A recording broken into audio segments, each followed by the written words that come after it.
this is just like, yo, Julius Randle is like a whole nother level of Diesel, bro. So, I don't know if DeAndre Hunter 1 week coming back from an injury is going to be the Julius Randle stopper. Defending champions, LeBron James loses in the first round. Defending champions, LeBron James loses in the first round. Yo, what's up, guys? What's up, guys? So I was recording my playoff preview for the NBA playoffs. And in the middle of it, my camera shuts down, and it turns out that I need a new SD card. So in the meantime, the show cannot stop. The show must go on, as the greats always say. So I decided to do it over Zoom. Yeah, man. So first things first, while I share my screen here, I just want to say shout out Tina Charles. Beast. Oh, my gosh. Look at it. Look at this. Hold on, man. 34 points, 9 rebounds, man, 29 minutes, and a big win over the New York Liberty tonight. I got to watch this game. And the Liberty got outscored 23-8 in the fourth quarter. Sheesh. Shout out Tina Charles. Legend, legend, legend. Still doing it after taking a year off with Washington. Just imagine when Del Don gets back. Oh, my gosh. There's going to be a dangerous team. But Ash and Joel, those guys will be back soon. We were trying to record tonight, but Ash wasn't feeling well. Just to kind of keep it a buck, keep things honest. He isn't feeling the best right now, so just keep Ash in mind. Best wishes to Ash. Okay, so without further ado, let's get into it. The East was pretty easy for me when I started. It's easier than the West. The West is, I was telling Kurt this earlier, West is kind of just like it's open to anybody. Like any of those 8 teams can really make a deep run to at least the conference finals. Memphis can make a deep run to the conference finals, like if they got hot enough. Start off here, you got Philly and Washington. This is something that I think is going to be a gentleman's sweep. Washington just hasn't been really clicking all year. They became the hottest team in the league just to get into the play-in tournament. They worked their way up to the 8th seed, and now they are the 8th seed. Salute to Russell Westbrook and Bradley Beal. Those boys are hoopers, as you know, but it's just not. Gentlemen's sweep, 5 games. Philly is on a mission. You think about all the disappointments that Joel Embiid has had in the postseason in recent years, in the bubble last year, and then also when was that? A couple years ago. So the year before that, Kawhi Leonard hits a shot, and the camera follows him to the locker room crying. So those postseason disappointments, they're going to weigh on you at some point. So I definitely look forward to him really kind of coming out just angry, playing mad. No one's talking about Philly in the East. And when I mean no one, I mean like people, everybody's talking about Brooklyn. But Philly's been number 1 all season long, and Embiid had a lot of MVP buzz at the beginning of the season. It's kind of died down. I know he is a finalist, but it was kind of like Jokic kind of grabbed it and then kind of just ran with it for the rest of the season. So I just expect Embiid, the MVP candidate that he is, to just play very upset and just be like, yo, we're here too. I'm here too. With the Hawks and the Knicks, this is probably the most intriguing series in the first round of the playoffs in the Eastern Conference, because this is a draw. This is a toss-up. It could go either way. The thing is, Atlanta has more talent, like by far. The thing about Atlanta's talent is a lot of it is kind of like dependent on three-point shooting. It's like if Lou Will has it going, if Gallo has it going, if Bogey has it going, if Tony Snell has it going. And all of those guys have had it going. If Kevin Herter has it going, if DeAndre Hunter, if Trey Young, their star, has it going, if John Collins has it going. I'm naming 12 people right now. You know what I'm saying? If Onyeka Okongwu can get something, if Chris Dunn gets in the game and he can do his thing defensively, the Hawks have so many options. And the Knicks can go 10 deep as well. But, it's just different in Atlanta. The thing about it is New York is physical. So you're talking about a matchup here. They swept them in the regular season, but context. First game, it was a blown lead by the Hawks, coached by Lloyd Pierce. Second game, coached by Lloyd Pierce. And then third game with Nate McMillan, the Hawks had a huge lead until Trey Young hurts himself. Until he hurts his ankle, I believe it was, which looked really bad. I did a video that night. And then Capella even hurt his back that same night. So the Hawks were limping. And, Bogey hit the crazy corner 3 of whatever, tough contested shot just to keep it going in the force overtime. But, looking at the context there, the Hawks are just – there is not is not as big of a deal as the regular season made it seem like. So, you know, yeah, but anyways, but it's there. The matchup problems are there for the Hawks. Julius Randle is just a bulldog. They don't have anyone from him. A lot of people are saying DeAndre Hunter. I don't know, man. Like he's a big guy and he's strong and physical too with large hands. You know what I'm saying? Shout out to Kawhi, but this is just like, yo, Julius Randle is like a whole nother level of diesel, bro. So, I don't know if DeAndre Hunter 1 week coming back from an injury is gonna be the Julius Randle stopper. I don't know. I don't see it. I don't see it. But those matchups are going to be tough. Like I said, New York has the number one defense with Thibodeau. Tibbs, he always plays that physical game, slows down and stuff like that. The Hawks, good thing with that, with Nate McMillan, they play a slower pace. Nate McMillan's always been kind of very slow in pace, complete opposite of Lloyd Pierce, their former head coach. And so that plays into Nate's ability and everything, his strengths and stuff.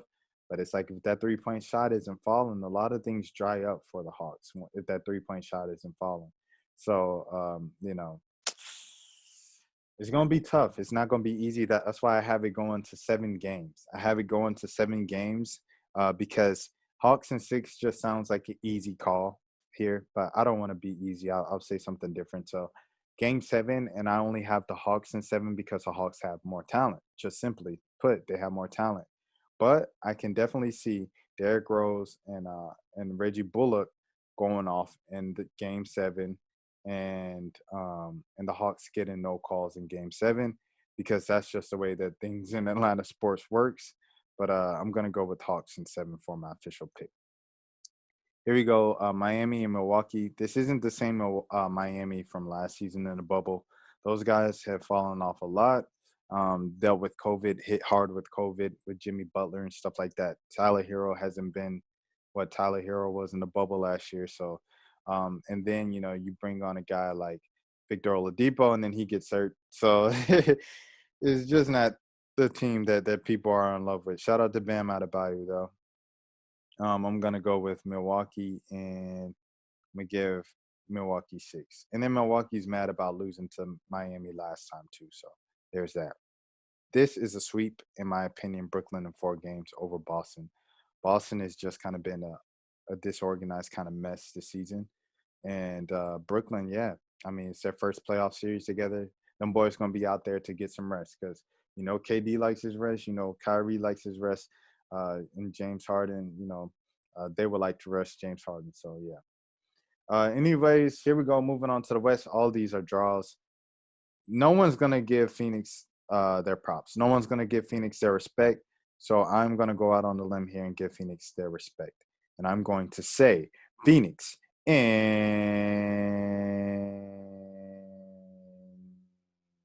7. Phoenix in 7. Chris Paul, Devin Booker gets it done. The better team wins. That's a hot take. That's a hot take. The defending champions, LeBron James, loses in the first round. Yeah. So here we go. Denver and Portland. This is where Portland has been all iffy all season long. The thing is, they got 3 jokers that turn it on when the lights come on. CJ can turn it on, Dame can turn it on, and Melo can turn it on.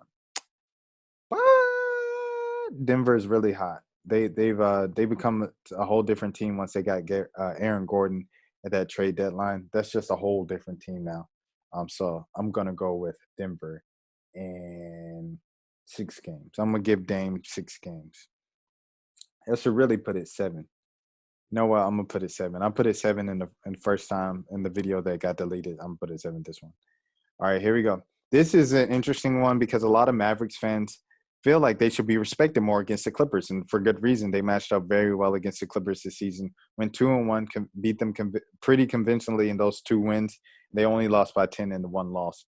And Kawhi played in the last time that they played, and they won. So, 1-1 against Kawhi Leonard, 2-1 against Paul George, and yeah.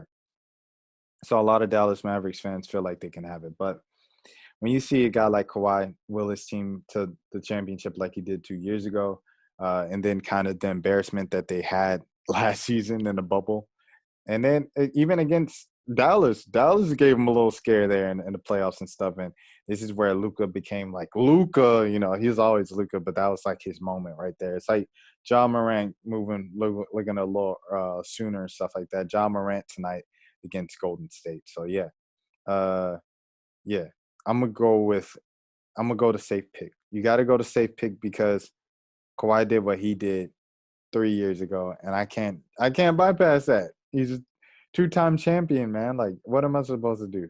Two-time Finals MVP. I can't go against that. So I'm gonna go with Clippers in 7. I'm gonna go 7 though. I'm gonna give Luka that respect and Dallas that respect since they matched up well with them all season. And then Utah, Memphis. Like I said, anything in the West is a give and take. Is a toss up, but you have to respect Utah. No one's been respecting them all season long. Number one seed, best record in the league. No one's cared. Donovan Mitchell goes down. Joe Ingles comes off the bench and scores 49. What the heck? What the heck? Like what the heck? You know what I'm saying? So I'm gonna go with Utah in 5. That's tough. That's tough. I'm gonna go with 5. Sorry, Ja, but Ja did an amazing job tonight. And I'm glad that he got that. Last year in the play-in, it went to like the last minute, the final few seconds, and Ja just came up short against Portland. So it was looking like it was going to be the same thing tonight. And then Draymond doesn't even shoot the ball, and like he doesn't have the confidence to shoot the ball. I know he hit a big three with 2 minutes left in regulation, and he hit back-to-back layups as the team was trying to get it going in the comeback efforts in the fourth quarter. But that last shot in regulation, Draymond, as many All-Star games as you've been to, just you being considered a part of that big three, for that to happen, bro, it's just like, come on, dog. Come on, dog. So yeah, man. That's Draymond. Draymond felt like you kind of failed your boy Steph tonight, but you've heard that enough. You don't need me beating up on you. I'm gonna keep it to basketball. You're a very intelligent man. I respect you. I respect everything you're doing for the black community.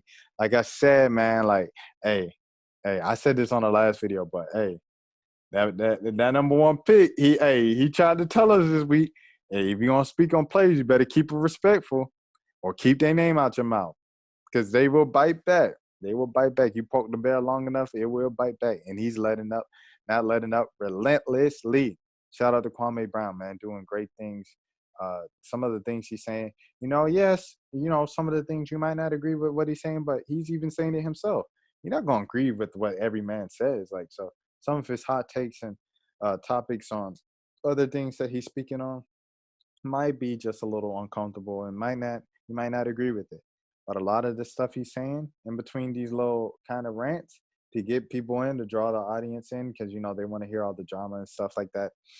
The stuff he's saying about the opportunity zones, the stuff that he's saying about the feeding the children, the stuff that he's saying about just helping the children out. Those are all things that, and going to what do you say, the chambers of commerce and being involved with local government officials and stuff like that, and making sure you keep in contact with them, call them and stuff like that.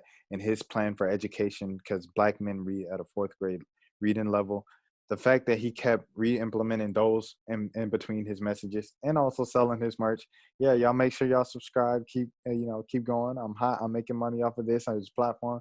Mama's cooking t-shirts coming soon. Like, that stuff is beautiful, man. You know what I'm saying? Get your money, black man. Anyways, moving on to the second round. Dun, dun, dun. We got Utah and the Clippers. Okay, so you got the best team in the freaking league, the Utah Jazz. They still don't have their respect. But guess what? They still don't have Kawhi Leonard. I'm disrespecting you too, Utah. I'm going 7, back-to-back 7-game series for the Los Angeles Clippers, which will come back to bite them in the Western Conference Finals. And that brings me to, you got Phoenix and you got Denver. I'm going to go Denver just because that Joker. Just because that Joker. And shout out to Phoenix because they can match up well. You got Ayton on Joker. You got Devin on whoever the 2 guard is right now in the absence of Jamal Murray for, those guys. And then, you also have who else? Chris Paul against who? Who's checking Chris Paul?